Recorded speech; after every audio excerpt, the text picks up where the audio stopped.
So ಮಾತೇನಾದ್ರೂ drift ಆಗಿತ್ತು ಅಂದ್ರೆ ಎಲ್ಲಕ್ಕಿಂತ ಮೊದಲು ನೆನಪು ಬರೋದೆ BMW. ಆದ್ರೆ ಶಾಕಿಂಗ್ ವಿಷಯ ಏನಂದ್ರೆ ಒಂದ್ ಟೈಮ್ ಅಲ್ಲಿ BMW ನ ದೊಡ್ಡ ಶತ್ರು ಡ್ರಿಫ್ಟೇ ಆಗಿತ್ತು. ವರ್ಷ 2013 ಫಾರ್ಮುಲಾ ಡ್ರಿಫ್ಟ್ ಚಾಂಪಿಯನ್ಶಿಪ್ ನಡೀತಿತ್ತು.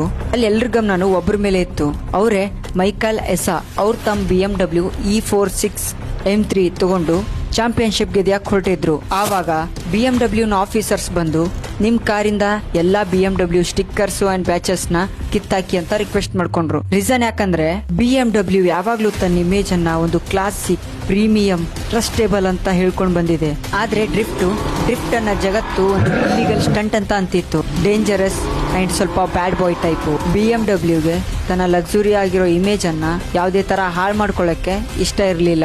ಆದ್ರೆ ಜನ ಅಂದ್ರು ನಿನ್ ಕಾರು ಡ್ರಿಫ್ಟ್ಗೋಸ್ಕರ ಬೆಸ್ಟ್ ಪರ್ಫಾರ್ಮೆನ್ಸ್ ಕೊಡುತ್ತೆ ಅಂದ್ರೆ ನೀನ್ ಅದನ್ನ ಸಪೋರ್ಟ್ ಮಾಡಬೇಕು ಅಂತ. ಅಂಡ್ BMW ಅಲ್ಲೊಂದು ದೊಡ್ಡ ಲೆಸನ್ ನ ಕಲಿತು. ಬ್ರ್ಯಾಂಡ್ ವ್ಯಾಲ್ಯೂ, ಇಮೇಜ್ ನ ಗುಂಗಲ್ಲಿ ಅಂತ ವಿಷಯಗಳನ್ನ ಇಗ್ನೋರ್ ಮಾಡ್ತೀರಾ, ನೀವು ಅದರಲ್ಲಿ ವರ್ಲ್ಡ್ ಕ್ಲಾಸ್ ಇರ್ತೀರಾ. ಅಂಡ್ ಆಮೇಲೆ BMW ಅರ್ಥ ಆಯ್ತು ನಾವು ಯಾವ ವಿಷಯದಲ್ಲಿ ಬೆಸ್ಟು ಅದನ್ನ ಪೂರ್ತಿಯಾಗಿ ಒಪ್ಕೊಳ್ಬೇಕು. ಯಾಕಂದ್ರೆ ಜಗತ್ತು ನಮ್ಮನ್ನ ಅದರಿಂದನೇ ಗುರ್ತಿಸುತ್ತೆ. ಸೊ ನಿಮ್ಗೆ ಯಾವ ಕಾರ್ ಇಷ್ಟ ಅಂತ ಕಮೆಂಟ್ ಅಲ್ಲಿ ತಿಳಿಸಿ. BMW ಲವರ್ಗೆ ಶೇರ್ ಮಾಡಿ.